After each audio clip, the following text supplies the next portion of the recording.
Hi guys, welcome back. കഴിഞ്ഞ ദിവസങ്ങളൊന്നും നമ്മൾ videos വന്നിട്ടുണ്ടായിരുന്നില്ല. കുറച്ചധികം തിരക്കുകളിലായിപ്പോയി. കഴിഞ്ഞ കുറച്ച് ദിവസങ്ങളായിട്ട് ഞാൻ കുറച്ച് ഓട്ടത്തിലാണ്. അപ്പോൾ അതുകൊണ്ടൊക്കെയാണ് നമുക്ക് പ്രോപ്പറായിട്ട് അങ്ങോട്ട് വീഡിയോസ് ഒന്നും ചെയ്യാനെ കൊണ്ട് അങ്ങോട്ട് പറ്റണില്ല. ഇപ്പോൾ നമ്മളിവിടെ സംസാരിക്കുന്ന വിഷയം നിങ്ങളെല്ലാവരും ഇതിനോടകം തന്നെ അറിഞ്ഞിട്ടുണ്ടായിരിക്കും. ജീവ, അപർണ തോമസ് ഇവർ രണ്ടുപേരും ഡിവോഴ്സ് അയക്കുന്ന ആ ഒരു വാർത്ത. കുറേ നാളുകളായിട്ട് തന്നെ ഇവർ ഇത്തരത്തിൽ ഡിവോഴ്സ് ആയില്ലേ എന്നൊക്കെ പറഞ്ഞുകൊണ്ട് കമൻറ്റ് സെക്ഷനിലും ഒക്കെ ആൾക്കാർ ഇങ്ങനെ പലപ്പോഴും ചർച്ചയാക്കുന്ന സംഭവങ്ങളൊക്കെ നമ്മളിങ്ങനെ കണ്ടിട്ടുണ്ടായിരുന്നു. അപ്പോഴും ഇവരുടെ രണ്ടുപേരുടെ ഭാഗത്തുനിന്നും അങ്ങനെ ഒരു സംഭവം കാര്യങ്ങളൊന്നും വന്നിട്ടുണ്ടായിരുന്നില്ല.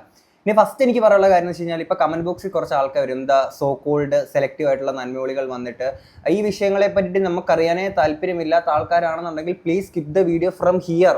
അല്ലാതെ ഇത് മൊത്തം ഇരുന്ന് കണ്ടിട്ട് എന്തിനാ ഇതൊക്കെ സംസാരിക്കുന്നേ എന്നിങ്ങനെ ആരും വന്ന് പറഞ്ഞേക്കല്ലേ. അത് മാത്രമല്ല, അപ്പോൾ ചിലരും പറയും ഇനിയും മുന്നോട്ടുള്ള ദിവസങ്ങളിൽ സോഷ്യൽ മീഡിയയിൽ യൂട്യൂബ് ഒക്കെ ചെയ്യുന്ന ആൾക്കാർക്കൊക്കെ ആണെങ്കിൽ ഭയങ്കര ചാകരാതീതം അങ്ങനത്തെ കുറച്ച് ക്ലീശേ സംഭവങ്ങൾ ഒന്ന് മാറ്റിപ്പിടിയടേ, അങ്ങനെ കുറച്ച് സംഭവങ്ങളൊക്കെ പറയാം. നിങ്ങൾ മനസ്സിലാക്കേണ്ട കാര്യം എന്ന് വെച്ച് കഴിഞ്ഞാൽ, നമ്മളുടെ പ്രൈവറ്റ് ലൈഫ് കണ്ടന്റ് ആക്കിയിട്ട് ആൾക്കാരിലോട്ട് എത്തിക്കുമ്പോഴത്തേക്കിന് ആ ലൈഫിൽ അവർ പിരിയുന്നൊരു സംഭവം പിന്നീട് ഇത്തരത്തിൽ കണ്ടന്റുകളായി മാറും എന്നുള്ളത് ഇവിടെ സർവ്വസാധാരണമായിട്ട് നടന്നുകൊണ്ടിരിക്കുന്ന കാര്യങ്ങളാണ്. അല്ലാതെ ഒരാളുടെയും വീട്ടിൽ പോയിട്ട് നമ്മളാരും പോയിട്ട് എന്താണ് സംഭവിച്ചതെന്നൊക്കെ നമ്മൾ ചൂഴ്ന്നെടുത്തുകൊണ്ട് ഒളിക്യാമറ വെച്ച് പകർത്തെടുക്കുന്ന സംഭവങ്ങളല്ല.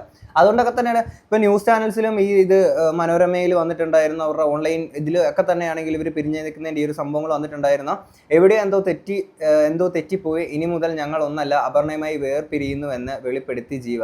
ആക്ച്വലി ഇവർ പലപ്പോഴും മീഡിയയിലൊക്കെ പ്രസന്റ് ചെയ്തിട്ടുണ്ടായിരുന്ന made for each other and ഇവരുടെ രണ്ടുപേരുടെയും ഇന്റർവ്യൂസിൽ അതൊക്കെ ആണെങ്കിൽ പോലും പറയുന്ന കാര്യങ്ങളൊക്കെ ഉണ്ട് വാവു എന്നൊക്കെ പലപ്പോഴും പല ആളുകൾക്ക് തോന്നിയിട്ട് ഇതുപോലെ ഒരു റിലേഷൻഷിപ്പാണ് ഞങ്ങളും ആഗ്രഹിക്കുന്നത്. അങ്ങനെ പല ആൾക്കാരെ കൊണ്ട് ചിന്തിപ്പിച്ചേക്കുന്ന, അവർക്ക് ഇങ്ങനെ ഈ രണ്ടാളുകളെ റോൾ മോഡൽസ് ആക്കാന്നൊക്കെ തന്നെ വിചാരിച്ചിരിക്കുന്ന പല ആൾക്കാരുണ്ടായിരുന്നു. അങ്ങനെയുള്ള ആൾക്കാർക്കിടയിലോട്ട് ഈ റിയൽ വീസസ് റിയാലിറ്റി എന്ന് പറയുന്നൊരു സംഭവത്തിന്റെ വലിയൊരു, അല്ലെങ്കിൽ അങ്ങനെ ഒരു അടുത്തൊരു സംഭവമാണ് നമ്മളിപ്പോൾ കണ്ടത്. നമ്മൾ ഇത്തരത്തിൽ പല വിഷയങ്ങളിൽ ഇതുപോലെ റിയൽ വേഴ്സസ് റിയാലിറ്റി നമ്മൾ കണ്ടിട്ടുണ്ട്.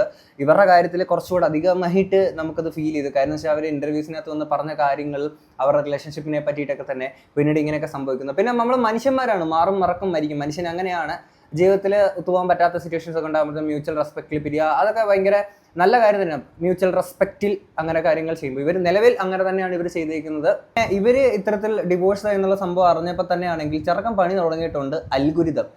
ഇരുന്ന് പഴയ സാധനങ്ങളും മൊത്തം നമ്മുടെ ഫീഡിൽ ഇങ്ങനെ കുത്തി നിറച്ചുകൊണ്ടേ ഇരിക്കുകയാണ്. അപ്പോൾ ഇനിയും നിങ്ങൾക്ക് കുറേ ഇൻസ്റ്റയിലും യൂട്യൂബിലും അവിടെ ഇവിടെയൊക്കെ കുറേ ഷോർട്സും ക്ലിപ്സും ഒക്കെ നിങ്ങൾക്ക് കാണാൻ പറ്റും. അതിൻ്റെയൊക്കെ ഒരു എന്താണ് അവർ മൊത്തത്തിൽ പറഞ്ഞുള്ള സംഭവങ്ങളൊക്കെ നമ്മൾ ഡീറ്റെയിൽ ആയിട്ട് ഈ ഒരു വീഡിയോക്കകത്ത് വെക്കുന്നുണ്ട്. അതാണ് വീഡിയോക്ക് ഒരു ഇത്തിരി നീളം കൂടി പോകുന്നത്. അതുകൊണ്ടാണ് ഗൈസ്. എന്താണെങ്കിലും ചെറുക്കൻ പണി തുടങ്ങി. പിന്നെ ചെറുക്കനെ അങ്ങനെ കുറ്റം പറയാൻ പറ്റില്ല. എല്ലാവരുടെയും സെർച്ചിൽ ഇതുപോലെ കൂടുതൽ അപർണ ജീവ ഇഷ്യൂ എന്ന് പറഞ്ഞുകൊണ്ട് എല്ലാവരും സെർച്ച് ചെയ്ത് എന്താണെന്ന് അറിയാനെ കൊണ്ട് നോക്കുമ്പോഴത്തേക്കിന് ഇത് അൽഗോരിതത്തിനെ കുറ്റം പറഞ്ഞിട്ട് കാര്യമില്ല. അവൻ്റെ പണി ചെയ്യുന്നു. അവനൊരു പാവമാണ് ഗൈസ്. അത് നിങ്ങളെല്ലാവരും മനസ്സിലാക്കുക. വെറുതെ എന്തിനാണ് അൽഗോരിതം പാവം പിടിച്ചാണ് ഇങ്ങനെ കുറ്റപ്പെടുത്തുന്നത്? ഇപ്പം നമ്മൾ നാളെ ഏറിപ്പോയി, ഇനി അടുത്ത ഏറി പോകുമ്പോഴത്തേക്കിന് നമ്മളെ കുറെ ട്രോള് സാധനങ്ങളൊക്കെ ആയിട്ട് ഇനി പൊക്കിക്കൊണ്ടുവരും അൽഗോരിതം. അവൻ ചില വിഷയങ്ങളിൽ അവൻ ഒരു ചെറ്റയാണ് ഗൈസ്. പക്ഷേ ഇങ്ങനത്തെ സംഭവങ്ങളിലൊക്കെ അവൻ വന്നിട്ട് ഇതെല്ലാം കുത്തിപ്പോയിക്കൊണ്ടിരിക്കണം. എന്താണെങ്കിലും ഫസ്റ്റ് ജീവ പുള്ളി ഇട്ടേക്കുന്ന ആ ഒരു പോസ്റ്റ് നമുക്കൊന്ന് വായിക്കാം. Hey everyone, this is not an easy thing for me to share, but I felt I should. Especially because I felt you guys deserved to hear this from me directly, as many of you have been part of my journey through my career, my happiness, my difficult moments and everything in between. A lot of you liked us as a couple, but from now on it's not us anymore, it's just Jeeva and Abarna. ഇനി മുതൽ ഞങ്ങളല്ല, just ജീവ and individual ആയിട്ടുള്ള Aparna, individual ജീവ. ഇനി അവർ ഒരുമിച്ചല്ല, ഒന്നല്ല. After 11 years of marriage we are going our separate ways. Something went wrong somewhere and now we are accepting the truth that it just won't work out. So we both have decided to go on our separate ways, and the reason behind it is strictly personal. Hope you guys can take this in a mature way, just like we have. This has been a deeply personal decision and we ask for privacy and understanding as we navigate this. As we say, everything happens for a reason and I really believe it. Thanks everyone. ഇത് ജീവ പുള്ളി ഇട്ടേക്കുന്നതായിരുന്നു. ഇനി ഇവർ 11 വർഷത്തെ ഇവരുടെ കല്യാണ ജീവിതത്തിന് ശേഷം ഇവർ രണ്ടുപേരും രണ്ട് വഴിക്ക് പോവുകയാണ്. അവരൊരു മ്യൂച്വൽ റെസ്പെക്റ്റിലാണ് കാര്യങ്ങളൊക്കെ എടുത്തെന്നുള്ള കാര്യങ്ങൾ പറയുന്നുണ്ട്. ഇനി അപർണ തോമസ് പുള്ളിക്കാരി ഒരു പോസ്റ്റ് ഇട്ടിട്ടുണ്ടായിരുന്നു. I know a lot of you have been waiting to hear from me, so this is me speaking to you directly. Yes, the marriage is over. It didn't work out and honestly didn't want to continue. It was not an easy decision, I believe, for both of us, but it was one I needed to make for myself. And today I can genuinely say I am at peace, I am happy, I feel safe and I feel so much lighter than I have in a long time. അതായത് ഇപ്പോഴാണോ നിങ്ങൾക്ക് സേഫായിട്ട് feel ചെയ്യുന്നത്? അപ്പോൾ ഇത്രയും നാളും വിവാഹ ജീവിതത്തിൽ നിൽക്കുമ്പോൾ നിങ്ങൾ ആ ഒരു സേഫായിട്ടുള്ള സംഭവങ്ങൾ തോന്നിയില്ലേ? I don't want to get into what happened or explain every detail because some things are deeply personal. I just want to move forward and live my life peacefully. Please respect our privacy and give me us that space. That's all I ask. I hope you will understand. ഇനി നിങ്ങളിപ്പം ഇവർ രണ്ടുപേരും അങ്ങോട്ട് respectfully ആണ് ചെയ്യുന്നത്. അവർക്ക് പ്രൈവസിയുടെ ഇത് കാര്യങ്ങൾ പറയുമ്പോൾ സോഷ്യൽ മീഡിയയിൽ ഞാൻ പലപ്പോഴും പറയാറില്ലേ, നമ്മൾ എന്തോരം പറയാറുള്ളതാണ്, നമ്മളുടെ ഈ സോഷ്യൽ മീഡിയ എത്രത്തോളം ആക്റ്റീവ് ആയിട്ടുള്ള ഒരു സമയങ്ങളിൽ നമുക്ക് വളരെ ഇമ്പോർട്ടൻ്റ് ആയിട്ടുള്ള ഒരു സാധനമാണ് നമ്മുടെ പ്രൈവസി എന്ന് പറയുന്നത്. ഒരിക്കലും നമ്മളുടെ റിലേഷൻഷിപ്പ് സ്റ്റാറ്റസിലോട്ട് മറ്റൊരാളെ നമ്മൾ വലിച്ചിടുന്ന പോലത്തെ ഒരു പരിപാടി ഒരിക്കലും ഒരു റിലേഷൻഷിപ്പിൽ തേർഡ് പേഴ്സണെ കൊണ്ടിടാൻ പാടില്ല. അങ്ങനെ ഒരു തേർഡ് പേഴ്സൺ അല്ലെങ്കിൽ ഒരുപാട് തേർഡ് പേഴ്സൺസിനെ കൊണ്ടിടുന്ന ഒരു പരിപാടിയാണ് നമ്മുടെ റിലേഷൻഷിപ്പ് ബേസ് ആയിട്ടുള്ള സംഭവങ്ങൾ, പ്രൈവറ്റ് മൊമെന്റ്സും കാര്യങ്ങളൊക്കെ ആൾക്കാരോട് ഷെയർ ചെയ്ത് കൊടുക്കുമ്പോൾ ഉണ്ടാകുന്ന കോൺസിക്വൻസസ് ആണ്. പിന്നീട് നാളൊരു സമയത്തേക്ക് പിരിയുന്ന സമയത്തേക്ക് ആൾക്കാർ ഇത് ചർച്ച ചെയ്യുക. ആ സമയത്തേക്ക് അന്ന് ഞങ്ങൾ കുറേ സംഭവങ്ങളൊക്കെ ഇവർ ചെയ്ത് നമ്മൾ കണ്ടു, പക്ഷേ ഇങ്ങനൊരു സംഭവമായപ്പോഴത്തേക്കും ഞങ്ങൾക്ക് ഞങ്ങളുടെ പ്രൈവസി ഒക്കെ ഇതൊക്കെ ഫസ്റ്റ് ഓഫ് ഓൾ ആലോചിക്കേണ്ടത് അവർ തന്നെയായിരുന്നു. കാരണം മറ്റുള്ള ആൾക്കാരുടെ ഇത്തരത്തിൽ ഡിവോഴ്സ് ആയിരിക്കുന്ന സംഭവങ്ങളൊക്കെ വന്നപ്പോഴത്തേക്കും ഈ പറഞ്ഞ പുള്ളിക്കാരി തന്നെ ഒരു ഇന്റർവ്യൂവിൽ പറഞ്ഞേക്കുന്ന സംഭവങ്ങൾ കാര്യങ്ങളൊക്കെ ഉണ്ടായിരുന്നു. അതായത് എനിക്ക് എന്താണ് അവിടെ സംഭവിച്ചതെന്നുള്ളത് അറിയണമായിരുന്നു. സോ ഞാൻ ഇങ്ങനെ തിങ്ക് ചെയ്യാൻ തുടങ്ങി, അപ്പം ഞാൻ കുറേ ചിന്തിച്ചു കൂട്ടി എന്നൊക്കെ പറയുന്ന സംഭവം നമുക്ക് ഈ ഒരു വീഡിയോയ്ക്ക് ഞാൻ മുന്നോട്ട് വെക്കാം. അപ്പോൾ അതുപോലെ തന്നെ നിങ്ങളെ ഫോളോ ചെയ്യുന്ന ആൾക്കാർ, നിങ്ങളെ ഇഷ്ടപ്പെട്ടേക്കുന്ന ആൾക്കാരാണെങ്കിലും ഇത് എന്ത് പറ്റി അങ്ങനെയുള്ള രീതിയിൽ പല ആൾക്കാരും ചിന്തിച്ച് പോകുന്നതിൽ തെറ്റ് പറയാൻ പറ്റത്തില്ല. ഇത് ഒരു റിയൽ നമ്മുടെ സോഷ്യൽ മീഡിയയിൽ അല്ലെങ്കിൽ ഈ ഒരു ഫേസിൽ നമ്മുടെ പ്രൈവറ്റ് ലൈഫ് നമ്മൾ എക്സ്പോസ് ചെയ്ത് കാണിക്കുന്ന സമയത്തേക്ക് നേരിടേണ്ടി വരുന്ന കോൺസിക്വൻസസ് ആണിത്. ഇതെല്ലാവരും മനസ്സിലാക്കുക. നമ്മൾ കാണിക്കേണ്ടതേ കാണിക്കാൻ പാടുള്ളൂ. ഓക്കെ, നമ്മൾ ഇവർ ഈ ഒരു ഇൻ്റർവ്യൂസിനകത്തൊക്കെ ഒന്ന് പറയുന്ന കുറേ കാര്യങ്ങളുണ്ട്. മീൻസ് ഞങ്ങൾ ഇങ്ങനെയായിരുന്നു അങ്ങനെയാണെന്നുള്ള രീതിയിലൊക്കെ പറയുന്നുണ്ട്. ആ സമയത്ത് പെട്ടെന്ന് ഒരു സമയത്തേക്ക് ഇതിനകത്ത് പുള്ളിക്കാരി വരുന്നത് ഇങ്ങനെ ഞൊടിയിടയിൽ ആണ് ഇപ്പോൾ ആൾക്കാരൊക്കെ ഡിവോഴ്സ് ആയി പോകുന്നതൊക്കെ പ്രശ്നമുണ്ട്.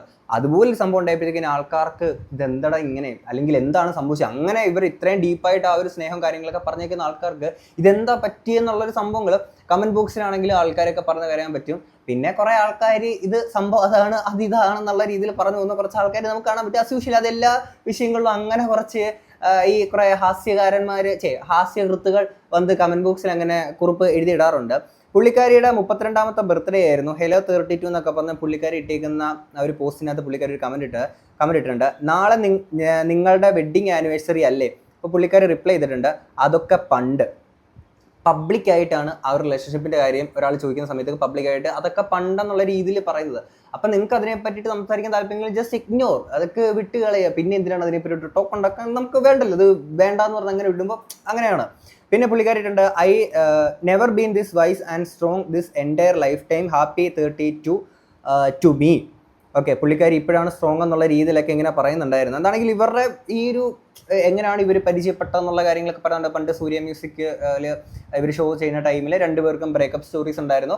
ആ ബ്രേക്കപ്പ് സ്റ്റോറീസിൽ നിന്നൊക്കെ ആണെങ്കിൽ ഇവർ പരസ്പരം അവരുടെ ഫീലിങ്സ് ഒക്കെ ഷെയർ ചെയ്യുകയും ഉണ്ടായിരുന്ന ബുദ്ധിമുട്ടുകൾ പരസ്പരം പറയുകയും അങ്ങനെയൊക്കെ ആയിരുന്നു ഇവർ ഒന്നിച്ചിട്ടുണ്ടായിരുന്നെന്ന് പറഞ്ഞിട്ടുണ്ടായിരുന്നു. പിന്നീട് ഇവർ കല്യാണ ശേഷം ഈ അപർണ തോമസ് പുള്ളിക്കാരിയുടെ വീട്ടിലായിരുന്നു ഒരു 4 വർഷത്തോളം താമസിച്ചു. ഇവരുടെ വർക്ക് ബേസ് ആയിട്ടുള്ള സംഭവങ്ങളൊക്കെ ഇവർ ആ ഒരു ഇന്റർവ്യൂവിനകത്ത് പറയുന്നുണ്ടായിരുന്നു. ഞാനിത് കഴിഞ്ഞിട്ട് പറയുന്നതല്ലേ, അവർ ഇന്റർവ്യൂവിനകത്ത് പറഞ്ഞേ. അപ്പോൾ അങ്ങനെയൊക്കെ കാര്യങ്ങളൊക്കെ പറയുന്നുണ്ടായിരുന്നു. അന്നും ആ സമയത്ത് ഇവരിപ്പം ഭാര്യ വീട്ടിൽ പോയി നിൽക്കുന്നുള്ള രീതിയിലുള്ള കുറേ ആൾക്കാർ, ആസ് യൂഷ്വൽ ആൾക്കാരുടെ ടിപ്പിക്കൽ മലയാളികളുടെ കുറേ സാധനങ്ങളുണ്ടല്ലോ, അതൊക്കെ ആൾക്കാർ പറയുന്നുണ്ടായിരുന്നു. പിന്നെ പുള്ളിക്കാരിക്ക് ഇഷ്ടമുള്ള വസ്ത്രം ധരിച്ച് ഫോട്ടോയോ കാര്യങ്ങളൊക്കെ ഇടുന്നതിനകത്ത് പറയാണ്, നീ ഒരു ഭർത്താവാണോ, ഇങ്ങനെയാണോ ഭാര്യനെ ചെയ്യേണ്ടത്, എന്നിട്ട് സ്ത്രീകൾ വരെ പുള്ളിക്കാരിന് മെസ്സേജ് അയച്ചിട്ട് ഇതുപോലെ പറയുന്ന കാര്യങ്ങൾ പറയുന്നുണ്ടായിരുന്നു. അങ്ങനെ കുറേ കല്ലടിയുള്ള അല്ലെങ്കിൽ ഇവർ ഒരുമിച്ച് നല്ല രീതിയിൽ പോകുന്നത് കണ്ടിട്ട് ഇഷ്ടപ്പെടാത്ത കുറച്ച് ആൾക്കാരും ഉണ്ടായിരുന്നു. ഇതൊക്കെ ഉണ്ടല്ലോ ലാസ്റ്റ് നമുക്ക് തിരിച്ചടിക്കുന്ന വെച്ച് കഴിഞ്ഞാൽ ഇതുപോലൊരു സിറ്റുവേഷൻ പിന്നീട് നമുക്ക് ഉണ്ടാകുമ്പോഴത്തേക്കിനും നമുക്കത് പിന്നെ ഹാൻഡിൽ ചെയ്യാനെ കൊണ്ട് എങ്ങനെ, ഇപ്പം ഇവരിത് മീൻസ് റെസ്പെക്ട്ഫുള്ളി എടുത്തു ചെയ്തു എന്നുള്ളതാണ് ഇവർ പറയുന്നത്. ഇതിങ്ങനെ തന്നെ ഇരിക്കട്ടെ, നാളെ ഇതിൻ്റെ മുകളിൽ മറ്റൊരു ചർച്ചയിൽ പോകാണ്ടിരിക്കുക, ബാക്കിയുള്ള പല ആൾക്കാരെയും പോലെ എന്നുള്ളതേ എനിക്ക് പറയാനുള്ളൂ. ഇനി ഇവർ പറഞ്ഞപ്പോൾ പോലും ഇവര് മുമ്പ് ഇട്ടേക്കുന്ന 1-2 വീഡിയോസ് ഉണ്ട്, നമുക്കൊന്ന് കാണാം. ഇതിപ്പോ ഞാനാണെങ്കിലും ഇങ്ങനെ തുറന്നിടുന്നേ, നിങ്ങൾക്ക് എന്തോ ആവാ, എനിക്ക് തുറന്നിടാൻ പാടില്ല. Do you guys like body hair down or clean shave? Like shaved ആണോ അതോ hairy ആണോ? എനിക്ക് പിന്നെ trimmed ആണ്. എനിക്ക് trimmed ആണല്ലേ? അതിന് റീസൺ ഒരു റീസണും ഇല്ല, എനിക്ക് അതാ ഇഷ്ടം. ബക്കറ്റിനെ എനിക്ക് ചിന്തിക്കാൻ പറ്റത്തില്ല, നമുക്ക് വേറെ എന്തെങ്കിലും പറയാം. അവിടെ ഗുമ്മളെ. അപ്പം ഇങ്ങനത്തെ ഒക്കെ സംഭവങ്ങളൊക്കെ നിങ്ങളന്ന് പറയുന്ന സമയത്തൊക്കെ ആലോചിക്കണമായിരുന്നു. ഇപ്പൊ ഇതെല്ലാം ഉണ്ടല്ലോ, ഇത് എൻ്റെ ഫീഡിലോട്ട് അൽഗോരിതം കൊണ്ട് തന്നെയാണ്, അവൻ കൊണ്ട് തന്നെയാണ്. ഇത് നീ കാണ്, ഇങ്ങനെയൊക്കെ ആയിരുന്നു പണ്ട്, നീ കാണ് എന്ന് പറഞ്ഞിട്ട് അവൻ കൊണ്ടു തരിക. നിങ്ങളുടെ ഫീൽഡിൽ ഇപ്പോൾ വരുന്നുണ്ടായിരിക്കും. ഞാൻ പറഞ്ഞില്ലേ, അല്ലെങ്കിൽ ഒരു താപനൊരു കശ്മീരാണ് ഗൈസ്. ഇനി പുള്ളിക്കാരി മണി വളരെ ഇമ്പോർട്ടൻ്റ് ആണെന്നുള്ള രീതിയിലൊക്കെ പറഞ്ഞൊരു സംഭവം ഉണ്ടായിരുന്നു. നമുക്ക് അതൊന്ന് കേൾക്കാം. മണി ഭയങ്കര ഇമ്പോർട്ടൻ്റ് ആണ് വിശ്വസിക്കുന്ന ഒരാളാണ് ഞാൻ. Because money comes first. Money ഉണ്ടെങ്കിൽ നമുക്ക് നമ്മുടെ ലൈഫിലെ ബാക്കി എല്ലാ കാര്യങ്ങളും സിമ്പിളായിട്ട് നടത്താം. റിലേഷൻഷിപ്സ് ആണെങ്കിലും anything and everything you can get if you have money. നമ്മൾ പറയുന്നത് കേട്ടിട്ടില്ലേ, if you have money there will be lot of people around you, behind you, with you, എപ്പോഴും ഉണ്ടാവും. സോ കാര്യം സാമ്പത്തികമാണെന്നുള്ളത് ആണ്. That money is everything. Money can't buy you happiness. I heard that money can't buy you happiness and I'm completely against it. Money will get you happiness. Money can actually by happiness എന്ന് വിശ്വസിക്കുന്ന ഒരാളാണ്. ഈ ക്ലിപ്പിൻ്റെ ഒക്കെ താഴെ comment ബോക്സിൽ ഇപ്പം ആൾക്കാർ ഇപ്പം പലരും വിചാരിച്ചേക്കുന്നത് ഇപ്പം ഇവർ ചാനലിൽ നിന്നൊക്കെ അപ്ലോഡ് ചെയ്താന്ന് വിചാരിക്കും. പക്ഷെ അല്ല, ഇത് പഴയ സാധനങ്ങൾ അവൻ ഇങ്ങനെ പുഷ് ചെയ്ത് കയറ്റി വിടുകയാണ്. അപ്പോൾ ഇതിനകത്ത് കമന്റ് ബോക്സിലൊക്കെ ആൾക്കാർ പറയുന്നുണ്ടായിരുന്നു, ഓക്കെ പൈസയാണ് പ്രശ്നം, പൈസയുടെ പേരിലാണ് ഇപ്പോൾ തിരിഞ്ഞത്, പൈസ കിട്ടാത്തതുകൊണ്ടാണെന്നുള്ള രീതിയിൽ അങ്ങോട്ടും ഇങ്ങോട്ടും കല്ലെറിയുന്നത്, പുള്ളിക്കാരിനെ കുറ്റപ്പെടുത്തിയിട്ടോ അല്ലെങ്കിൽ ജീവനെ കുറ്റപ്പെടുത്തിയിട്ട് അങ്ങോട്ടും ഇങ്ങോട്ടും കമന്റ് ബോക്സിൽ അങ്ങോട്ടും ഇങ്ങോട്ടും കല്ലെറിയുന്നവരെയൊക്കെ നമുക്ക് കാണാൻ സാധിക്കും. എന്നാണെങ്കിൽ ഇതിന് ശേഷം ധന്യവർമ്മ ഇന്റർവ്യൂവിനകത്ത് അവരന്ന് പറഞ്ഞിരിക്കുന്ന കുറച്ച് കാര്യങ്ങളുണ്ടായിരുന്നു. ഇനി നമുക്ക് അതൊന്ന് കാണാം. അന്ന് കണ്ട ജീവിയിലും ഇന്ന് കണ്ട ജീവിയിലും ഏറ്റവും അപ്രീഷിയേറ്റ് ചെയ്യുന്ന ക്വാളിറ്റി എന്താണ്? He's very understanding, plus no judgment, zero judgment. ജീവ അത് ഞാൻ എവിടെയും പറയും, ജീവ സച്ച് എ ഫാമിലി പേഴ്സൺ. ചിലപ്പം ഇപ്പം ഞാൻ കുറേ ഫാമിലിയിലും കൂടെയാണ്. ആൻഡ് ജീവ സോ അണ്ടർസ്റ്റാൻഡിങ്. എനിക്ക് ജീവയുടെ അടുത്ത് ഇപ്പോഴും, ഞങ്ങൾ 8 വർഷമായി കല്യാണം കഴിച്ചിട്ട്, ഈ 8 വർഷത്തിലും ഒരു കാര്യം എനിക്ക് പറഞ്ഞ് മനസ്സിലാക്കി കൊടുക്കേണ്ട ഒരു ആവശ്യം വന്നിട്ടില്ല. ഞാൻ ജീവോട് പറയുക, okay this is what I like, this is what I want to do എന്ന് പറയുമ്പം ഇതുവരെ അത് ചെയ്തു കഴിഞ്ഞാൽ എങ്ങനെയാണ് എനിക്കത് ചെയ്യാൻ ഇഷ്ടമല്ല, നീ അത് ചെയ്യരുത്, ഇതുവരെ എന്നോട് പറഞ്ഞിട്ടില്ല. വിച്ച് ഐ തിങ്ക് അത് എൻ്റെ ഒരു എന്താ പറയുക, നല്ലൊരു ഭാഗ്യമായിട്ട് ഞാൻ കരുതുകയാണ്. അതങ്ങനെ വേണം എല്ലാവരും എന്ന്. How about you, Jiva? You're getting like all me emotional. So beautiful. പറയൂ. ഞങ്ങൾക്കിടയിൽ അണ്ടർസ്റ്റാൻഡിങ് ഉണ്ട് എന്നുള്ള പറയുന്നത് ഡസൻ മീൻ ദാറ്റ് നിങ്ങളെല്ലായ്പ്പോഴും അടിപൊളിയായിരിക്കും എന്നുള്ളതല്ല. കാരണം ഈ അണ്ടർസ്റ്റാൻഡിങ്ങിൻ്റെ തൊട്ടിപ്പുറത്ത് ഒരു MIS, ഒരു 3 അക്ഷരം മിസ് എന്നുള്ള സാധനം ചേർത്തിട്ട് മിസ് അണ്ടർസ്റ്റാൻഡിങ് എന്നുള്ള സാധനം ഒരു മൊമെന്റിൽ ഒരു താളം തെറ്റിപ്പോയി കഴിഞ്ഞാൽ നേരെ ഈ അണ്ടർസ്റ്റാൻഡിങ്ങിൻ്റെ ഇപ്പുറത്ത് ആ MIS കൂടെ ചേർന്ന് വരുമ്പോഴത്തേക്കിനാണ് കൂടുതൽ പ്രോബ്ലംസിലോട്ട് കാര്യങ്ങളൊക്കെ പോകുന്നത്. ഇപ്പം നമ്മളെപ്പോഴും ശ്രദ്ധിക്കേണ്ട ഒരു കാര്യം എന്ന് വെച്ച് കഴിഞ്ഞാൽ, ഇപ്പം നമ്മുടെ ഒരു റിലേഷൻഷിപ്പ് കാര്യങ്ങളൊക്കെ ഉണ്ടാകുമ്പോഴത്തേക്കിന് ഇതൊരു ഉപദേശമായിട്ടൊന്നും ആരും എടുക്കൊന്നും വേണ്ട. നമ്മളുടെ ഒരു കാഴ്ചപ്പാടാണ് പറയുന്നത്, ഓക്കെ? അല്ലാതെ ഉപദേശമായിട്ട് അങ്ങനെയൊന്നും പറയില്ല. നമ്മുടെ ഒരു കാഴ്ചപ്പാട് പറയുകയാണ്. ഒരു റിലേഷൻഷിപ്പ് ആണെന്നുണ്ടെങ്കിൽ നമ്മളുടെ ഹാപ്പി ആയിട്ടുള്ളൊരു മൊമെൻറ്റും സാഡ് ആയിട്ടുള്ളൊരു മൊമെൻറ്റും എന്തും ആയിക്കോട്ടെ, ആ 2 പേർക്കിടയിൽ മാത്രം നിൽക്കാൻ പാടുള്ളൂ. എൻ്റെ ഒരു പോയിന്റ് ഓഫ് വ്യൂ ആണ് പറയുന്നത്. ബാക്കി പലർക്കും അവരുടേതായിട്ടുള്ള ചിന്തകളുണ്ട്, അവരുടേതായിട്ടുള്ള സ്വാതന്ത്ര്യമുണ്ട്. അതിനനുസരിച്ച് പലരും ചെയ്യുന്നത്, അതിന് അവരുടേതായിട്ടുള്ള പല കാര്യങ്ങളും ഉണ്ടായിരിക്കും. ഞാൻ എൻ്റെ ഒരു POV ആണ് പറയുന്നത്. നമ്മളുടെ ഒരു ഹാപ്പിനെസ് ഉണ്ടാകുന്ന സാധനം മറ്റൊരാളുടെ അടുത്ത് പറയുമ്പോഴത്തേക്കും, നിങ്ങൾ ഇൻസ്റ്റയിലൊക്കെ ഓരോ ഫോട്ടോസും മീംസൊക്കെ നിങ്ങൾ കണ്ടിട്ടില്ല? അതിൽ ഒരെണ്ണമാണ് മറ്റേ മുട്ടായി ഇങ്ങനെ പൊളിച്ച് വെക്കുമ്പോഴത്തേക്കിന് കുറേ ഉറുമ്പുകൾ വന്ന് കഴിച്ച് തിന്നുന്നു, അതിനാൽ അത് അടച്ചു വെക്കുന്ന സമയത്തേക്ക് ഒന്നും അങ്ങോട്ടേക്ക് വരുന്നില്ല എന്നുള്ളൊരു സ്കീം ഉണ്ടല്ലോ. സെയിം പരിപാടി തന്നെയാണ് നമ്മൾ ഹാപ്പി ആയിട്ടിരിക്കുമ്പോഴാണെങ്കിലും സാഡ് ആയിട്ടിരിക്കും. മീൻസ് അവർക്കിടയിൽ പ്രശ്നങ്ങൾ ഉണ്ടാകുന്ന സമയത്താണെങ്കിൽ പോലും ഞാൻ പലപ്പോഴും പലരെ ശ്രദ്ധിച്ചിട്ടുണ്ട്. ചില ആളുകളാണെങ്കിൽ അവരുടെ റിലേഷൻഷിപ്പിൽ അടിപൊളിയാണെന്നുണ്ടെങ്കിലുണ്ടല്ലോ, ഇവർ എല്ലാവരുടെയും മുന്നിൽ ഇത് ഭയങ്കരമായിട്ട് കാണിച്ചു നടക്കുന്ന ആൾക്കാരുണ്ട്. ഓക്കെ, ഞങ്ങൾ ഹാപ്പിയാണ്, ആള് അടിപൊളിയാണ്, മറ്റേ ആൾ അടിപൊളിയാണ്. എന്തിന് മറ്റൊരാളുടെ അടുത്ത് നമ്മൾ അടിപൊളിയാണെന്ന് പറഞ്ഞ് വാവ് ഉണ്ടാക്കിയിട്ട് നമുക്ക് എന്തിട്ടാണ്, നമുക്കൊന്നും കിട്ടാൻ പോകുന്നില്ല. നമുക്ക് അവരുടെ മുന്നിൽ നമ്മളിത് പറഞ്ഞെന്നുള്ള ഇതെന്നല്ലാതെ അതിൻ്റെ ആവശ്യമുണ്ടോ? നമ്മളിപ്പോൾ ഹാപ്പിയാണ് എന്നുള്ളതെങ്കിൽ അങ്ങനെ ഇരിക്കട്ടെ. അപ്പോഴും ബാക്കിയുള്ള ആൾക്കാരുടെ അടുത്താണെങ്കിൽ ജസ്റ്റ് നോർമലി ഓക്കെയാണ്, ഞങ്ങൾ കുഴപ്പമില്ലാതെ പോകുന്നു, ഇറ്റ്സ് ഓക്കെ ആണ് എന്നുള്ള രീതിയിൽ പറഞ്ഞു വിട്ടാൽ മതി. വേറെ ആളിലോട്ട് നമ്മളത് ഇട്ട് കൊടുക്കേണ്ട ഒരു ആവശ്യമില്ല. എൻ്റെ POV ആണ്, വേറെ ആരുടെ അല്ല, എൻ്റെ മാത്രമാണ് ഞാൻ പറയുന്നത്. ഇപ്പൊ പിരിയാണോ, ഇപ്പൊ ഒരിക്കലും മുന്നോട്ട് പോകാൻ പറ്റുന്നില്ല എന്നുണ്ടെങ്കിൽ ആ 2 പേർക്കിടയിൽ നിൽക്കട്ടെ, ഓക്കെ അവർ പിരിഞ്ഞു, ബാക്കിയുള്ള ആൾക്കാർക്ക് എന്തായാലും ചോദിക്കേണ്ട ആവശ്യമില്ല. പക്ഷെ ഇവിടെ എങ്ങനെയാണ്, പബ്ലിക്കിലോട് നമ്മളെല്ലാം കൊണ്ടിട്ട് ഇങ്ങനെ വെക്കുമ്പോഴത്തേക്കിന് എത്ര ആൾക്കാരുടെ അടുത്താണ് ഇവർക്ക് ഉത്തരം പറയേണ്ടതായിട്ട് വരുന്നത്? എന്നെ സംബന്ധിച്ച് എനിക്ക് വേറെ ഇഷ്ടമുള്ള ക്വാളിറ്റി എന്ന് പറഞ്ഞു കഴിഞ്ഞാൽ, ഞാൻ ഒരിക്കലും കല്യാണം കഴിച്ച ഒരാളാണ് എനിക്ക് എന്നെ ഫീൽ ചെയ്തിട്ടില്ല. അതായത് ഞാൻ കണ്ടിട്ടുണ്ട്, എൻ്റെ ഫ്രണ്ട്സ് വരുമ്പം അവരുടെ ഭാര്യ വിളിച്ച് എവിടെയാ, ആരുടെ കൂടെ, എന്തെടുക്കുക, എപ്പോൾ വരും, ഞാൻ ഫ്രണ്ട്സിനോട് തിരിച്ചു വിളിക്കാൻ പറഞ്ഞാൽ 10 മിനിറ്റിൽ പിന്നെ കോൾ വരുന്നത് കണ്ടിട്ടുണ്ട്. ഇത് അങ്ങനെയൊന്നുമില്ല. അതായത് ഫ്രണ്ട്സിൻ്റെ കൂടെ പോകണോ, ഫ്രണ്ട്സിൻ്റെ കൂടെ പോകും. ഞാൻ എന്നെ കല്യാണം കഴിച്ചതുകൊണ്ട് ലോക്കായി പോയി എന്ന് തോന്നരുത് എന്ന് പറയാതെ പറയുന്നുണ്ട് എന്നോട് എല്ലാ ദിവസവും.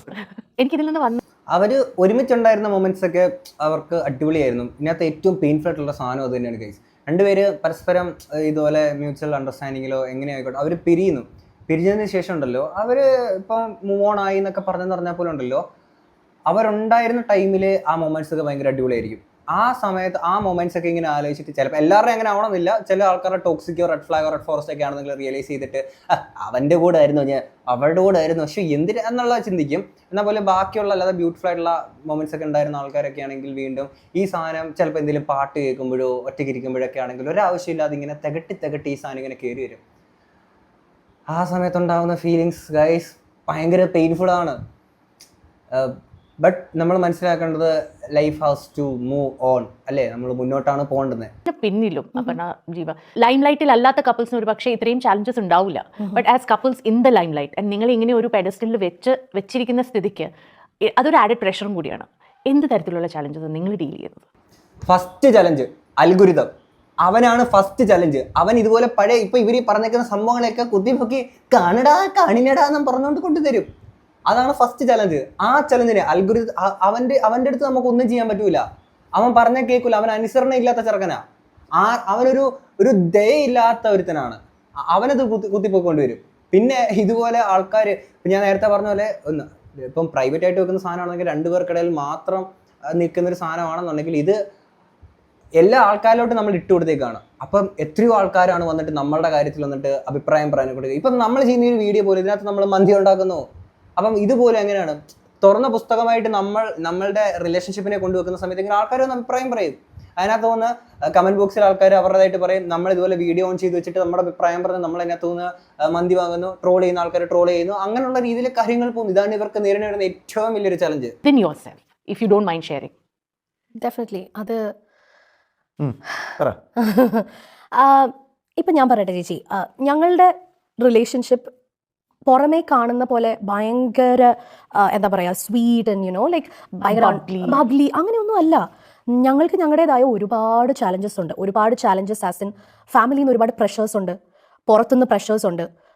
ഞങ്ങളുടെ ഫിനാൻഷ്യൽ എന്താ പറയുക ഒരു stability still sometimes like ചില മാസങ്ങളിൽ അല്ലെങ്കിൽ ചില സമയത്ത് ഞങ്ങൾ എടുത്ത തീരുമാനങ്ങൾ ശരിയാണോ എന്ന് ഞങ്ങൾ തന്നെ ക്വസ്റ്റ്യൻ ചെയ്യേണ്ടി വന്നിട്ടുണ്ട്. We have had fights.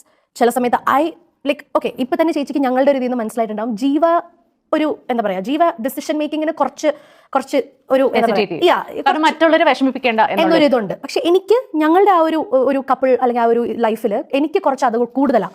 ഞാൻ അങ്ങനത്തെ ഡിസിഷൻസ് എടുക്കാൻ ഒരു മടിയില്ലാത്ത ഒരാളാണ്. ഡിസിഷൻ മേക്കിംഗ് ഞാൻ ആലോചിക്കും, ഓഫ്കോഴ്സ് ഞാൻ ആലോചിക്കും, പക്ഷെ ഞാനത് പെട്ടെന്ന് എടുക്കും. പക്ഷെ ഞങ്ങളുടെ ഇടയിൽ ഒരുപാട് ഫൈറ്റ്സും കാര്യങ്ങളും വന്നിട്ടുണ്ട്. സംടൈംസ് ഞാൻ ജീവനോട് പറയും, ജീവ യു ഷുഡ് ഡു ദിസ്, ഇത് എന്താ പറയുക ഫിനാൻഷ്യലുള്ള കാര്യങ്ങൾ നീ ഇത് ചെയ്യണം, ഞാനിത് ചെയ്യും, ജീവ അത് ചെയ്യണം, ഞാനിത് ചെയ്യാം. നമ്മളങ്ങനെ പറയാറുണ്ട്. ഞങ്ങളങ്ങനെ കാര്യം ഞാനും വർക്ക് ചെയ്യുന്നുണ്ട്. At the same time you are also working, you also have your responsibilities, I have my responsibilities. ഞാനിപ്പം എൻ്റെ കൂടെ വർക്ക് ചെയ്യുന്ന ഒരാൾക്ക് സാലറി കൊടുക്കുന്നുണ്ടെങ്കിൽ ഞാൻ ജീവയുടെ അടുത്ത് പോയി ചോദിക്കാറില്ല, ജീവ എനിക്കിത് എനിക്ക് ഇയാൾക്ക് സാലറി കൊടുക്കണം, ഞാൻ ചോദിക്കാറില്ല. Because I'm working, he also has his family to like take care of. എനിക്കും ഉണ്ട്. അപ്പം ഞാൻ അങ്ങനെ എന്താ പറയുക ഡിപ്പെൻഡ് ചെയ്യാൻ പാടില്ല എന്ന് തന്നെ ഞാൻ പറയും. ഒരാൾ വർക്ക് ചെയ്യുന്നുണ്ടെങ്കിൽ then why are you depending on the other person? Because you should know how to handle your finances. എന്തൊക്കെ റെസ്പോൺസിബിലിറ്റീസ് ഉണ്ടോ അതൊക്കെ ചെയ്യാനായിട്ട് നമ്മൾ അറിഞ്ഞിരിക്കണം. അപ്പോൾ അങ്ങനെയുള്ള ഒരുപാട് കാര്യങ്ങൾ ഞങ്ങൾക്ക് ചാലഞ്ചസ് ആയിട്ട് വരാറുണ്ട്. അല്ല ഈ ഫൈനാൻഷ്യൽ ഡീലിങ്സിന്റെ കാര്യം പക്ഷേ ഞങ്ങൾക്ക് അങ്ങോട്ടും ഇങ്ങോട്ടും അറിയാം ഞങ്ങൾ എന്തൊക്കെ കാര്യങ്ങൾ ചെയ്യുന്നുണ്ടെന്ന്. അപർണയ്ക്ക് ഒരു മാസം അപർണ എത്ര ഏൺ ചെയ്യുന്നുണ്ട് എന്ന് ഞാൻ ചോദിക്കാതെ എന്നോട് പറയും. ഞാൻ പറയും ഓക്കെ ഇന്ന പേയ്മെന്റ്സ് എനിക്ക് വരാനുണ്ട് മൊത്തം, അപ്പോൾ നമുക്ക് ഇന്ന കാര്യങ്ങൾ ഞാൻ ചെയ്തോളാം, യു വിൽ ഡു ദിസ് എന്ന് ഞാൻ പറയും. അപർണ അങ്ങനെ തന്നെ എനിക്ക് ഇന്ന പേയ്മെന്റ്സ് വരാനുണ്ട്, അപ്പോൾ എനിക്ക് ഈ മാസം കുറച്ച് ടൈറ്റ് ആയിരിക്കും. കാര്യം ഇത് ഞങ്ങൾ രണ്ടുപേരുടെ വർക്ക് ചെയ്താലേ ഞങ്ങളുടെ കാര്യങ്ങൾ നടക്കുള്ളൂ. ഞങ്ങൾക്ക് വേറെ ആരുമില്ല വർക്ക് ചെയ്താൽ. ഞങ്ങൾ സ്ക്രാച്ചിൽ നിന്ന് മൈനസ് നിന്ന് തുടങ്ങിയ ഞങ്ങൾ കല്യാണം കഴിക്കുന്ന സമയത്ത് ഞങ്ങൾ ലൈബിലിറ്റീസില്ല. ഇപ്പോഴും അങ്ങനെ തന്നെ. ഞങ്ങൾ ഒരു സൈഡിൽ നിന്ന് അപർണയുടെ ഫാമിലി നോക്കുന്നുണ്ട്, ഞാൻ എൻ്റെ ഫാമിലി നോക്കുന്നുണ്ട്, ഞങ്ങളുടെ കാര്യങ്ങൾ നോക്കുന്നുണ്ട്. ഇതിനോടൊപ്പം തന്നെ ഇത്രയും കാര്യങ്ങൾ നോക്കിയാലും ഞങ്ങൾ ആഗ്രഹിക്കുന്ന ഞങ്ങൾ സ്വപ്നം കാണുന്ന കുറേ കാര്യങ്ങളുണ്ട്. അതൊരു മേക്കപ്പ് പ്രോഡക്റ്റ് വാങ്ങിക്കുന്നതാണെങ്കിലും ഷർട്ട് വാങ്ങിക്കുന്നതാണെങ്കിലും ഞങ്ങൾ ഒരുമിച്ച് ട്രാവൽ ചെയ്യുന്നതാണെങ്കിലും ഇതൊക്കെ ഞങ്ങൾ പ്ലാൻ ചെയ്തിട്ടുണ്ട്. ഇതൊക്കെ ഞങ്ങൾ അങ്ങോട്ടും ഇങ്ങോട്ടും പ്ലാൻ ചെയ്യും. ഓക്കെ ഇന്ന മാസം നമുക്ക് ട്രാവൽ ചെയ്യാം, അപ്പോൾ ഒരു 2-3 മാസം ഉണ്ട്, നമുക്ക് ഈ കുറച്ച് നമുക്ക് സേവ് ചെയ്യാം. അപ്പോൾ ഞാൻ അങ്ങനെയാണ് ഈ മാസം ക്രെഡിറ്റ് കാർഡ് ഞാൻ അടയ്ക്കാം, സാലറി ഇതൊക്കെ ഇതിൻ്റെ ഇടയ്ക്ക് ഇങ്ങനെ അങ്ങോട്ടും ഇങ്ങോട്ടും ഹാൻഡിൽ ചെയ്യുമ്പോൾ വഴക്കുണ്ടാവും. അപ്പം വഴക്കുണ്ടാകുന്നതെന്ന് പറഞ്ഞു കഴിഞ്ഞാൽ അത് ചെയ്യാമെന്ന് പറഞ്ഞല്ലേ, പിന്നെ എന്തിനാണ് നമ്മൾ അങ്ങനെ ചെയ്തേ? ഞാൻ പറയാം ഓക്കെ വിട്ടുപോയി. ഒരാൾ ചെയ്തത് തെറ്റാന്ന് തോന്നിക്കഴിഞ്ഞാൽ ഞങ്ങളത് അക്സെപ്റ്റ് ചെയ്യും. ഞങ്ങൾക്ക് അതിൽ യാതൊരു രീതിയിലും പ്രശ്നമില്ല. അതിൻ്റെ തെറ്റാന്ന് അവർ എന്നോട് പറയാൻ ഞാനത് കേട്ടിരിക്കും. ഐ നോ ഞാനത് കേട്ടിരിക്കും. എല്ലാം കഴിഞ്ഞ് ഞാൻ പറയും സോറി വിടു പാളിപ്പോയി. സെയിം തന്നെ പറഞ്ഞു. I think that's the beauty അല്ലേ? നിങ്ങൾ രണ്ടുപേരും നിങ്ങൾ തമ്മിൽ ഇടയ്ക്കൊരു ഈഗോ ഇല്ല, സോറി പറയാൻ ഒരു ഈഗോ ഇല്ല. ഞങ്ങളത് പറയുകയും ചെയ്യും. ഞങ്ങൾ മിക്കവാറുള്ള ഞങ്ങൾ ഇതുവരെ ഗംഭീരമായിട്ട് വഴക്കിട്ടിട്ടില്ല, ദൈവം സഹായിച്ച്. എല്ലാം കുഞ്ഞു വഴക്കുകളാണ്. ഞങ്ങൾക്ക് സോട്ട് ചെയ്യാൻ പറ്റുന്ന ഞങ്ങൾ കിടക്കുന്നതിന് മുമ്പ് അത് ചുമ്മാ നമ്മൾ ഇന്റർവ്യൂവിന് വേണ്ടി പറയുന്നതല്ല. റിയൽ ലൈഫിൽ നമ്മൾ അങ്ങനെ തന്നെ ചെയ്യാറുണ്ട്. നമ്മൾ വഴക്കിടും, ഡെഫിനറ്റ്ലി വഴക്കിടും. പക്ഷെ വഴക്കിട്ട് കഴിഞ്ഞാൽ we try, we sit and talk and then okay we come to a conclusion. Okay this happened, ഇനി ശ്രദ്ധിക്കണം, ചെയ്യാൻ പാടില്ല, ജീവ അത് ചെയ്യണം. എന്നോടാണെങ്കിൽ അപർണ നീ ഇത് ചെയ്യണം, അല്ലെങ്കിൽ എന്നെ ഷിട്ടു എന്നാണല്ലോ വിളിക്കുന്നത്, ഷിട്ടു നീ അത് ചെയ്യണം എന്ന് എന്നോട് പറയാറുണ്ട്. ഈഗോ ഇല്ല, പരസ്പരം അങ്ങോട്ടും ഇങ്ങോട്ടും ഉള്ള ഒരു അണ്ടർസ്റ്റാൻഡിങ്, എന്ത് പ്രശ്നം ഉണ്ടെങ്കിലും അവർക്ക് സോർട്ട് ചെയ്യാൻ പറ്റുമായിരുന്നു. അങ്ങനെ ഞാൻ നേരത്തെ പറഞ്ഞാൽ ഇവർ ഒരുമിച്ച് ഉണ്ടായിരുന്ന മൊമെന്റ്സ് ഒക്കെ ഭയങ്കര ബ്യൂട്ടിഫുൾ ആയിരുന്നിരിക്കണം. പിന്നെ മനുഷ്യനാണ്, മാറും, മറക്കും, മരിക്കും. What do you think that one thing is very important in the relationship? ഒരു 8 വർഷത്തെ എക്സ്പീരിയൻസ് വെച്ചിട്ട് എത്രയും ട്രാൻസ്പെറൻ്റ് ആയിരിക്കാവോ അത്രയും ട്രാൻസ്പെറൻ്റ് ആയിരിക്കുക. And communication. Communication. യെസ്. മനസ്സിലുള്ള കാര്യമെല്ലാം തുറന്നു പറയാം. മനസ്സിലുള്ളത് ഞാൻ ഐ ലവ് യു പറയാം. എൻ്റെ ചിന്തകൾ അങ്ങനെ കേട്ടോ. ഈ ഒരു മൊമെന്റിലാണ് നമ്മളെല്ലാവരും റിയലൈസ് ചെയ്യുന്നത്. അതായത് ഇവർക്കിടയിൽ ട്രാൻസ്പെറൻ്റ് ആയിട്ടിരിക്കണം അതാണെന്നൊക്കെ പറയുമ്പോഴാണ് റിയൽ വീസസ് റിയാലിറ്റി എന്താണെന്നുള്ള തിരിച്ചറിവിലായിട്ട് നമ്മൾ എത്തുന്നത്. ട്രസ്റ്റ് എത്ര വലിയൊരു കാര്യമാണ് ഇതിൽ. ഭയങ്കര വലുതാണ്. ഇപ്പോൾ ഫോർ എക്സാമ്പിൾ നമ്മളിപ്പോൾ റീസെൻ്റ്ലി കാണുന്ന എന്താ പറയുക ഡിവോഴ്സസ് എല്ലാം എനിക്ക് തോന്നുന്നു മോർ ദാൻ ഒരു 50% ഈ ട്രസ്റ്റിൻ്റെ ഇഷ്യൂ തന്നെ ആയിരിക്കുള്ളൂ. ട്രസ്റ്റ് ഇഷ്യൂസ് ഡെഫിനറ്റ്ലി ഉണ്ടാവാം. ഈഗോ അതൊരു വലിയൊരു കാര്യം തന്നെയാണ്. മാരേജ് വർക്ക്ഔട്ട് ആവാത്തതിൻ്റെ ഒരു വലിയ കാര്യമായിരിക്കും. ഓപ്പോസിറ്റ് നിൽക്കുന്ന partner, she or he might be earning more, he or she might be the best out of those two. ചിലപ്പോൾ ആയിരിക്കാം. Because recently I met Kusha. അപ്പോൾ ഐ സോ ഹർ. അപ്പോൾ ഐ ഡോണ്ട് നോ, ബിക്കോസ് ഈ അനൗൺസ്മെന്റിന് മുന്നെയാണ് ഞാൻ കുഷാനെ കാണുന്നത്. അപ്പോൾ എനിക്ക് അറിയത്തില്ല അവർ ഡിവോഴ്സ്ഡ് ആണെന്ന് അറിയത്തില്ല. I saw her, I talk to her. പുള്ളിക്കാരി ഒരു വർക്കിന് വന്നപ്പോഴാണ് കണ്ടത്. She is like so much into the work. പുള്ളിക്കാരി work and she is coming with a load of like a village, load of people, makeup, hair, team, camera, ഇതൊക്കെ വന്നിട്ട് she is only focused on the work. അപ്പോൾ എനിക്ക് മനസ്സിലായി okay ഡിവോഴ്സിൻ്റെ post കണ്ടപ്പോഴാണ് ഞാൻ അറിയുന്നത് okay അവർ divorce ആയി എന്നുള്ളത് ഞാനും അറിയുന്നത്. ചേച്ചി പറഞ്ഞ പോലെ ഭയങ്കര ഷോക്കിംഗ് ആയിരുന്നു. ബിക്കോസ് എത്ര നല്ല വീഡിയോസൊക്കെ അവർ ഒരുമിച്ച് ചെയ്തിട്ടുണ്ട്, ഭയങ്കര നല്ല കപ്പിൾ, അവരുടെ ട്രാവൽ റീൽസൊക്കെ ഞാനിങ്ങനെ നോക്കിയിരുന്നു കണ്ടിട്ടുണ്ട്. അപ്പോൾ അവർ ഡിവോഴ്സ് ആയി എന്ന് പറഞ്ഞപ്പം ഞാൻ പെട്ടെന്ന് കുഷയുടെ ആ ഒരു ലുക്കും അന്ന് ഞാൻ കണ്ട ആ ഒരു വിഷനാണ് എൻ്റെ മനസ്സിലേക്ക് വന്നത്. അപ്പം ഞാൻ വിചാരിച്ചെന്ന് വെച്ചാൽ ഷീ മൂവ്ഡ് ഓൺ അതിന്ന്. അപ്പം ഞാൻ പിന്നെ ചിന്തിച്ചു എന്തായിരിക്കും കാരണം, എന്തുകൊണ്ടായിരിക്കും അവർ ഡിവോഴ്സ് ആയേ എന്ന് ഞാൻ വിചാരിച്ചായിരുന്നു. അപ്പം എൻ്റെ മനസ്സിൽ ഞാൻ ആസ് യൂഷ്വൽ ഒരാളുടെ ഡിവോഴ്സ് അറിയുമ്പം നമുക്കറിയില്ല അവരുടെ ഉള്ളിൽ എന്താ സംഭവിച്ചതെന്ന്. അപ്പം തന്നെ നമ്മൾ അങ്ങ് ജഡ്ജ് ചെയ്യും. അതുപോലെ ഒരു ശരാശരി ഒരു മനുഷ്യനെ പോലെ ഞാനും മനസ്സിൽ വിചാരിച്ചു ഓക്കെ ചിലപ്പോൾ എന്തെങ്കിലും ഈഗോ ആയിരിക്കാം, അല്ലെങ്കിൽ ഇവർ ട്രസ്റ്റ് ചീറ്റ് ചെയ്തോ, അല്ലെങ്കിൽ എന്തെങ്കിലും പറ്റിയോ, ഞാൻ ഇതൊക്കെ ഇങ്ങനെ ജഡ്ജ് ചെയ്യാൻ തുടങ്ങി. വിച്ച് മീൻസ് ഈ പറയുന്ന ഫാക്ടേഴ്സ്, നമ്മൾ ഈ ചിന്തിക്കുന്ന എല്ലാ ഫാക്ടേഴ്സ് ആർ ഈക്വലി ഇമ്പോർട്ടൻറ്റ്. ഈ സെയിം കാര്യം തന്നെയാണ് ഇപ്പോൾ ഈ രണ്ട് പേരുടെ കാര്യത്തിൽ സംഭവിച്ചുകൊണ്ടിരിക്കുന്നത്. ആൾക്കാർ കമന്റ് ബോക്സിലൊക്കെ തന്നെ ഇതൊക്കെ തന്നെയല്ലേ, ഈ സെയിം സാധനം തന്നെയല്ലേ. കുറേ ആൾക്കാർ കുറേ ഹാസ്യകൃത്തുകളായിട്ട് മാറിയിട്ട് കമന്റ് ബോക്സ് ഇതാണ് കാരണം എന്നുള്ളത് എഴുതി വിടുന്നുണ്ട്. ചില ആളുകൾ അതാണ് പ്രശ്നം എന്ന് പറയുന്നു, ഇതാണ് പ്രശ്നം എന്ന് പറയുന്നു, ഇങ്ങനെയാണെന്നുള്ളത് പറയുന്നു, ഇനി ഇങ്ങനെയാണോ എന്ന് ചോദിക്കുന്നു, ഇനി ഇങ്ങനെയല്ലേ എന്ന് ചോദിക്കുന്നു. പുള്ളിക്കാരി പറഞ്ഞ സെയിം സംഭവമാണ് ഇപ്പോൾ ഇവർക്കും നടന്നുകൊണ്ടിരിക്കുന്നത്. Super important. You should understand your partner, understand all the needs, physical needs, എന്താ പറയുക മെൻ്റലി ആൾ ഓക്കെ ആണോ, everything your partner and you has to be on the same page. അല്ലാന്നുണ്ടെങ്കിൽ ഈസിയാണ് ഇന്ന് ബ്രേക്കപ്പും ഡിവോഴ്സൊക്കെ സംഭവിക്കാൻ. ഇങ്ങനെ അത് മതി അല്ലേ. ഇപ്പം ഞാൻ ജീവയും തമ്മിൽ ഒരു അണ്ടർസ്റ്റാൻഡിങ് ഇല്ല. ഞാൻ ജീവയുടെ വർക്കിൽ അല്ലെങ്കിൽ ജീവയ്ക്കുള്ള ഫോർ എക്സാമ്പിൾ ജീവ has lot of girl fans, കുറേ പേരുണ്ട്. അപ്പോൾ ജീവയുടെ ഗേൾ ഫാൻസ് ജീവയ്ക്ക് മെസ്സേജ് അയക്കുന്ന കണ്ട് എനിക്ക് ചെറിയൊരു സംശയം തോന്നിയാൽ മതി, ട്രസ്റ്റ് ഇഷ്യൂ വന്നു കഴിഞ്ഞാൽ തീർന്നു. Like if I'm summon okay വെട്ടൊന്ന് മുറി രണ്ട് അങ്ങനത്തെ സ്വഭാവമുള്ള ആളാണെന്നുണ്ടെങ്കിൽ ഞങ്ങൾ എപ്പോഴും ഡിവോഴ്സ് ആയനെ. എനിക്ക് തോന്നുന്നു ഒരു പരിധി വരെ ഡിവോഴ്സസ് ഒക്കെ സംഭവിക്കുന്നത് I won't say adjustment, I won't say sacrifice, because that two terms are bullshit in your relation. അതൊന്നുമല്ല, അഡ്ജസ്റ്റ്മെന്റും സാക്രിഫൈസും ഒന്നുമല്ല. Communication, just like he said, transparency is very very very important. Super important. It is your partner, it is your like you are a couple, you should have that transparency. You shouldn't be hiding anything from that person. ഒന്നും hide ചെയ്യാൻ പാടില്ല. എന്തിന് ഒരു celebrity കപ്പിളിന് അപ്പോൾ എവിടെയെങ്കിലും ആ ഒരു transparency നഷ്ടപ്പെട്ടോ, അല്ലെങ്കിൽ എന്തെങ്കിലും ഹൈഡ് ചെയ്യുന്ന പോലത്തുള്ള കാര്യങ്ങളൊക്കെ ഉണ്ടായോ എന്നുള്ള രീതിയിൽ സ്വാഭാവികമായിട്ടും തോന്നുന്ന സംശയങ്ങളൊക്കെ തന്നെ. പിന്നെ പുള്ളിക്കാരി പറഞ്ഞ പോലെ തന്നെ ടക്കണാണ് ഇപ്പോൾ ആൾക്കാർ ഡിവോഴ്സ് ചെയ്യുന്നത്. നിങ്ങളുടെ കാര്യത്തിലും ഈ സെയിം സംഭവം തന്നെയാണ് കാണുന്ന ആൾക്കാർക്ക് സംഭവിച്ചതായിട്ട് ഫീൽ ചെയ്യുന്നത്. ഡിസിഷൻസ് മാനുവർ ചെയ്യേണ്ടത് അറൗണ്ട് എന്തൊക്കെ നമുക്ക് പബ്ലിക് ആക്കാം, എന്ത് നമുക്ക് പ്രൈവറ്റ് ആയിട്ട് തന്നെ സൂക്ഷിക്കണം, അത് വളരെ സീക്രട്ട് ആയിട്ടുള്ള സ്പേസിൽ വെക്കണം, ആൻഡ് എന്ത് നമുക്ക് പേഴ്സണലാണ്, കുറച്ച് നമുക്ക് പബ്ലിക് ആക്കാം, കുറച്ച് പേഴ്സണൽ സ്പേസിൽ നിൽക്കുന്ന കാര്യങ്ങൾ എന്തൊക്കെ ഞാൻ റിവീൽ ചെയ്യണം. കാരണം വ്ളോഗേഴ്സാണ്, നിങ്ങൾ ഇൻഫ്ലുവൻസേഴ്സ് ആണ്. പ്രിറ്റി മച്ച് യുവർ ലൈഫ്, ഒരു day to day life is out there for public to consume. അപ്പോൾ അവിടെ എങ്ങനെയാണ് നിങ്ങൾ ഡിമാർക്കേറ്റ് ചെയ്യുന്നത്? അവിടെ എങ്ങനെയാണെന്ന് ചോദിച്ചു കഴിഞ്ഞാൽ ഞങ്ങൾ അങ്ങോട്ടും ഇങ്ങോട്ട് പ്ലാൻ ചെയ്ത് പറയും, ഇന്ന കാര്യം പറയണം, ഇന്ന കാര്യം പറയണ്ട. ചില സന്തോഷമുള്ള കാര്യങ്ങൾ നമുക്ക് പറയണമെന്നുണ്ടെങ്കിൽ നമ്മൾ പറയും, അതിപ്പോൾ നമുക്ക് പറയണ്ട, നമുക്ക് കുറച്ച് പറയേണ്ട സമയം പറയാം. ഇത് മാത്രമേ ഉള്ളൂ. അല്ലാതെ ഇപ്പോൾ ചെറിയ ചെറിയ വഴക്കുകളൊക്കെ ഉണ്ടെങ്കിൽ അത് ഞാനത് ക്യാമറയ്ക്ക് മുമ്പ് ഈ പറയില്ലെന്ന് അപർണയ്ക്കും അറിയാം, അപർണ അത് ക്യാമറയ്ക്ക് മുമ്പിൽ പറയത്തില്ലെന്ന് എനിക്കും അറിയാം. അത് ഞങ്ങൾ ഡിസ്കസ് ചെയ്യേണ്ട പോലും കാര്യമില്ല. കാര്യം ഞങ്ങളുടെ ഉള്ളിലെ കുഞ്ഞു കുഞ്ഞു വഴക്കൾ ഞങ്ങൾ പറയും. ഞങ്ങൾ വഴക്കിട്ടു, ഞങ്ങൾ ചിലപ്പോൾ ദോശക്കടി ഉണ്ടാക്കും, ഞങ്ങൾ ചിലപ്പോൾ രാവിലത്തെ ബ്രേക്ക്ഫാസ്റ്റ് ഈ സാധനം അങ്ങോട്ട് മാറിയിരുന്നില്ല. ഞങ്ങളുടെ ഷിറ്റ് ഇത് കുറേ തവണയായിട്ട് ഞാൻ പറയുന്നതല്ലേ മോളെ. ഞങ്ങളുടെ വഴക്കുകളൊക്കെ അത്രേ നിൽക്കുള്ളൂ. അതിന് മുകളിലുള്ള വഴക്കുകൾ അത് ഞങ്ങളുടെ മാത്രം വഴക്കുകളാണ്. ഞങ്ങളത് പറയുക പോലും വേണ്ട. നമ്മൾ ഈ വഴക്കിൻ്റെ കാര്യം നമ്മൾ ചാനലിൽ പോയി പറയത്തില്ലല്ലോ അല്ലേ, അത് ഞങ്ങൾക്കറിയാം ഞങ്ങളത് പറയത്തില്ലെന്ന്. എനിക്ക് തോന്നുന്നു ഈ ട്രാൻസ്പെറൻസി തന്നെ ത്രൂ ഔട്ട് ഞങ്ങളുടെ ലൈഫിലും ഉള്ളത്. അങ്ങനെ ഈ പറഞ്ഞ പോലെ ക്യാമറയ്ക്ക് മുമ്പ് ഹൈഡ് ചെയ്യേണ്ട ആവശ്യമില്ലാത്തതുകൊണ്ടായിരിക്കും ഞങ്ങൾ തമ്മിലൊന്നും ഹൈഡ് ചെയ്യാത്തത്. അപ്പം എനിക്ക് തോന്നുന്നു മൊത്തത്തിൽ അതെ. പിന്നെ ഞങ്ങളാണല്ലോ തീരുമാനിക്കുന്നത് എന്ത് പബ്ലിക് അറിയണം, എന്ത് പബ്ലിക് അറിയണ്ട. അത് ഞങ്ങൾ രണ്ടുപേരും കൂടെ പ്രോപ്പർലി പ്ലാൻ ചെയ്യും.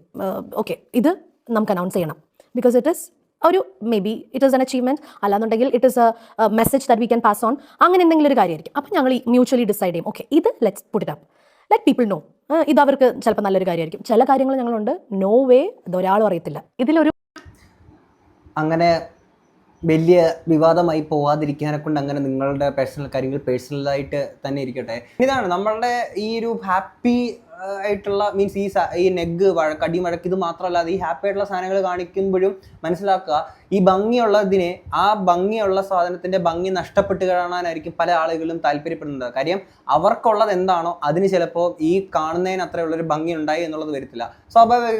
സ്വാഭാവികമായിട്ട് അവർക്കാണെങ്കിൽ നമ്മളെക്കാട്ടി അവരുടെ ആ ഒരു റിലേഷനും കാര്യങ്ങളൊക്കെ ഭയങ്കര അടിപൊളി ബ്യൂട്ടിഫുൾ ആണ്, അവർ പറയുന്ന കാര്യങ്ങളൊക്കെ കേട്ടില്ലേ എന്നുള്ള ഈ നമ്മൾ അതും ആൾക്കാരോട് പറയുമ്പോഴത്തേന് ആൾക്കാർ വന്നിട്ട് പെട്ടെന്ന് ചീത്തയാക്കാനെ കൊണ്ടായിരിക്കും അതിനെ ശ്രമിക്കുന്നുണ്ടാവുക അല്ലേ.